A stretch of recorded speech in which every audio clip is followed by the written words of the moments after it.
Assalamualaikum warahmatullahi wabarakatuh. Apa kabar sahabat pembelajar? Berjumpa kembali dengan kelas Fisika Bu Berlian. Di video ini kita akan membahas soal-soal yang berkaitan dengan rangkaian arus bolak-balik. Untuk menguji pemahaman kalian pada materi rangkaian arus bolak-balik, kalian dapat mencoba menyelesaikan soalnya terlebih dahulu sebelum kalian menyaksikan pembahasannya. Selamat belajar! Tegangan yang berasal dari jaringan listrik PLN di rumah diukur dengan menggunakan voltmeter AC. Maka nilai tegangan yang terukur adalah, jika tegangan yang berada di rumah diukur menggunakan voltmeter atau dengan multimeter, maka nilai yang terbaca pada voltmeter atau multimeter adalah merupakan nilai tegangan efektif. Maka di sini jawabannya adalah yang option E.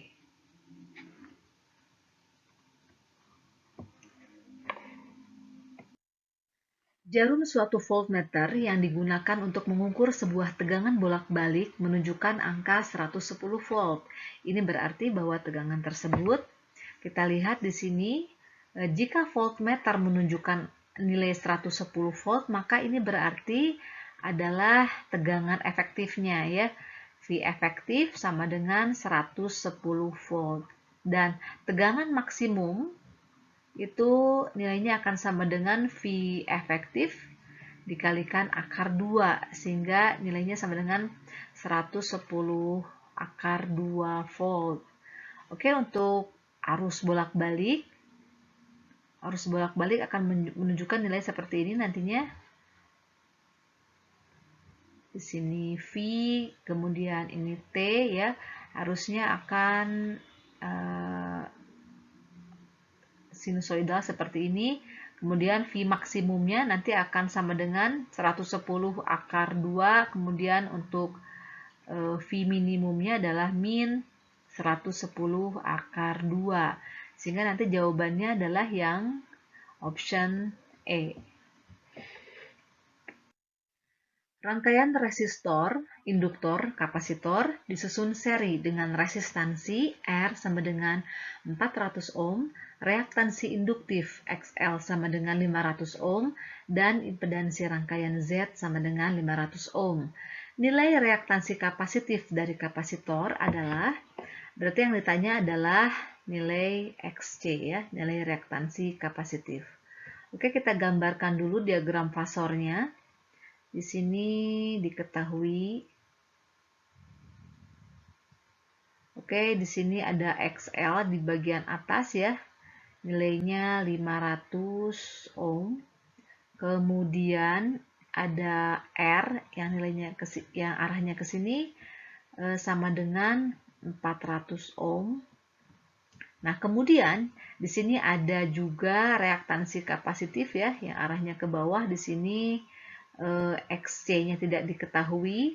Kemudian ternyata dari ketiganya akan didapatkan nilai Z itu sama dengan 500 ohm ya, 500 ohm.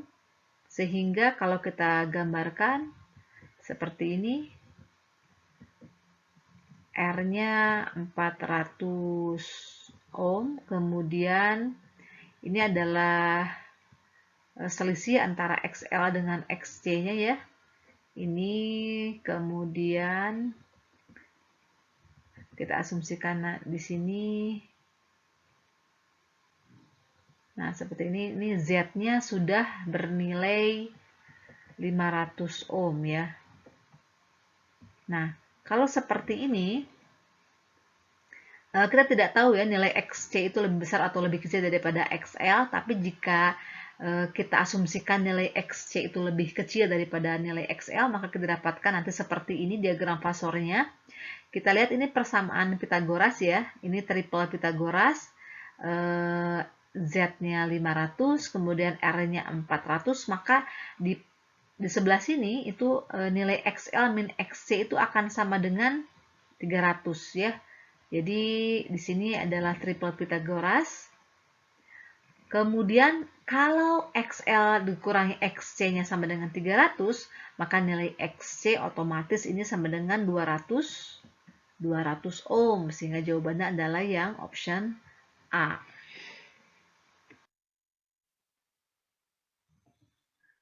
Perhatikan gambar rangkaian seri RLC berikut. Besar impedansi pada rangkaian tersebut adalah, di sini perlu kita cari terlebih dahulu nilai XL, kemudian nilai XC-nya, reaktansi kapasitifnya. Nah, di sini diketahui bahwa omeganya bernilai 100 ya. Oke, karena persamaan dari tegangan bolak-balik ini sama dengan Vmax dikalikan sin omega T ya, sehingga kita dapatkan nanti nilai omeganya itu sama dengan 100. Oke, 100 ya. Oke, kita cari dulu XL. XL itu sama dengan nilai XL itu sama dengan omega dikalikan L, sehingga nilai XL sama dengan 100 dikalikan dengan 8, maka XL sama dengan 800 ohm. Oke, berikutnya kita cari nilai XC. XC atau reaktansi kapasitif sama dengan 1 per omega C. Maka XC sama dengan 1 dibagi 100 dikalikan dengan C-nya itu 5 mikrofarad. Maka di sini 5 dikalikan 10 pangkat minus 6 ya. Maka kita dapatkan nanti nilai XC sama dengan 1 dibagi 5 dikali 10 pangkat min 4. Atau nanti nilai XC sama dengan 10 pangkat minus 4-nya kita naikkan ke atas, 10.000 dibagi 5, ini sama dengan nilai XC-nya sama dengan 2000 ohm. Kita masukkan ke diagram Pasor, maka kita dapatkan nanti seperti ini. Sini XL-nya arahnya ke atas ya. XL sama dengan 800. Kemudian XC-nya nanti sama dengan 2000. Oke, mungkin kira-kira di sini ya. Kemudian R-nya nilainya adalah 500 ya. R-nya 500 ohm. Maka kita lihat di sini XC, nilai XC lebih besar daripada nilai XL.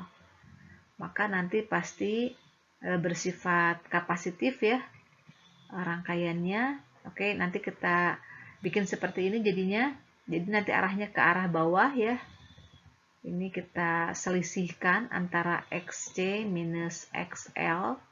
Kemudian di sini ada nilai R.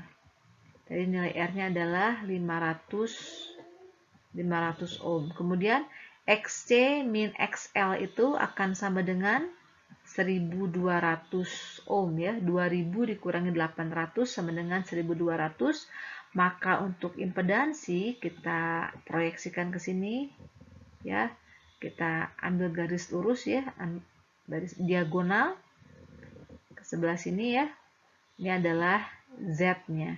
Maka kita lihat triple Pythagoras 500 1200, maka nilai Z itu akan sama dengan 1300 ohm ya. Maka jawabannya adalah yang option C. Suatu rangkaian seri R, L, dan C dihubungkan dengan tegangan bolak-balik. Apabila induktansi 1/25 pi kuadrat Henry dan kapasitas kapasitor 25 mikrofarad, maka resonansi rangkaian terjadi pada nilai frekuensi berapa? Oke, di sini frekuensi terjadi itu jika didapatkan nilai reaktansi induktif itu nilainya sama dengan reaktansi kapasitif. Jadi ini adalah syarat terjadinya resonansi pada rangkaian RLC ya. Oke, kemudian di sini kita cari nilai frekuensinya dengan cara seperti apa? XL itu sama dengan XC, dengan XL itu sama dengan omega dikalikan L, dan XC itu sama dengan 1 per omega C, dan omega sendiri itu sama dengan 2PF dikalikan dengan L sama dengan 1 per 2PF dikalikan dengan C. Oke, nanti kita dapatkan jika F-nya kita pindah ke ruas kiri semua, maka kita akan menjadi di sini F kuadrat. F kuadrat sama dengan 1 per, ini F kuadrat ya, 1 per 4 Pi kuadrat, kemudian di sini L dikalikan C. Jadi kalau kita ingin dapatkan F saja, maka kita harus akarkan ruas kiri dan ruas kanan. Jadi kita dapatkan F sama dengan 1 per 2 Pi diakarkan dengan 1 per LC. Oke, kita pindah ke sebelah kanan. Kita dapatkan F sama dengan 1 per 2 Pi akar 1 per L-nya tadi adalah 1 per 25 Pi kuadrat. Kemudian kapasitas kapasitornya sama dengan 25 10 pangkat minus 6 ya. Minus 6, kita coret 25-nya. Kita dapatkan nanti F sama dengan 1 per 2 Pi. Kemudian nanti di sini akar Pi kuadrat. Kemudian di sini 10 pangkat 6, sehingga F itu sama dengan 1 per 2 Pi dikalikan Pi dikalikan 10 pangkat 3.